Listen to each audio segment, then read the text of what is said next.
കേരളത്തിലെ ഏറ്റവും മനോഹരമായ റെയിൽവേ സ്റ്റേഷനായ മുതലമട റെയിൽവേ സ്റ്റേഷന്റെ ചരിത്രം അറിയുമോ നിങ്ങൾക്ക്?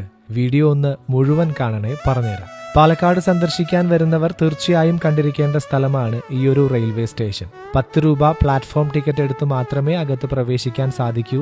കയറുന്നതിന് മുന്നേ ഒരു ഇൻസ്ട്രക്ഷൻ കൂടെ തരും. ആലിന്റെ വള്ളിയിൽ തൂങ്ങരുത്, പാളം മുറിച്ച് കടക്കരുത്. വൈദ്യുതിയിൽ നിന്നുള്ള അപകടം ഒഴിവാക്കാൻ വേണ്ടിയാണ് ഈ ഒരു നിർദ്ദേശം തരുന്നത്.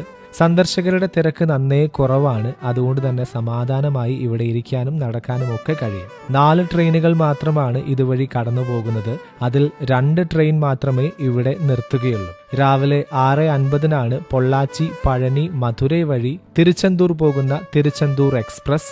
വൈകുന്നേരം 8:30 ഇവിടെ എത്തുന്ന തിരുച്ചെന്തൂരിൽ നിന്നും പാലക്കാട്ടേക്ക് വരുന്ന പാലക്കാട് ജംഗ്ഷൻ എക്സ്പ്രസ്.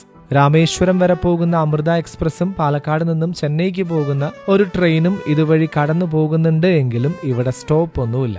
1898 ബ്രിട്ടീഷ് ഭരണകാലത്താണ് ഈ സ്റ്റേഷൻ പ്രവർത്തനം ആരംഭിച്ചത്. പാലക്കാട് പൊള്ളാച്ചി മീറ്റർ ഗേജ് പാതയിലെ ഈ സ്റ്റേഷൻ മധുരൈ ഡിവിഷന്റെ കീഴിലായിരുന്നു. തേയിലയും കാപ്പിയും ചെന്നൈയിലേക്ക് കൊണ്ടുപോകാനും തോട്ടം മേഖലയായ ഇവിടേക്ക് തൊഴിലാളികളെ എത്തിക്കാനും വേണ്ടിയാണ് ഈ സ്റ്റേഷനെ പ്രധാനമായും അന്നൊക്കെ ആശ്രയിച്ചിരുന്നത്.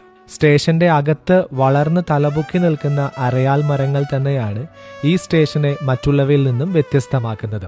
നിരവധി മലയാളം, തമിഴ് ചിത്രങ്ങളുടെ ലൊക്കേഷനായതും ആ ഭംഗി കൊണ്ട് തന്നെയാണ്. 2015 സ്റ്റേഷന്റെ നവീകരണത്തിന്റെ ഭാഗമായി അരയാലുകൾ മുറിച്ചു മാറ്റാൻ ശ്രമിച്ചെങ്കിലും നാട്ടുകാരുടെ പ്രതിഷേധം കണക്കിലെടുത്ത് അത് ഒഴിവാക്കുകയായിരുന്നു. എന്നാൽ മറ്റ് നവീകരണങ്ങൾ സ്റ്റേഷന്റെ ഗ്രാമീണ സൗന്ദര്യത്തിന് മാറ്റം വരുത്തിയിട്ടുണ്ട്.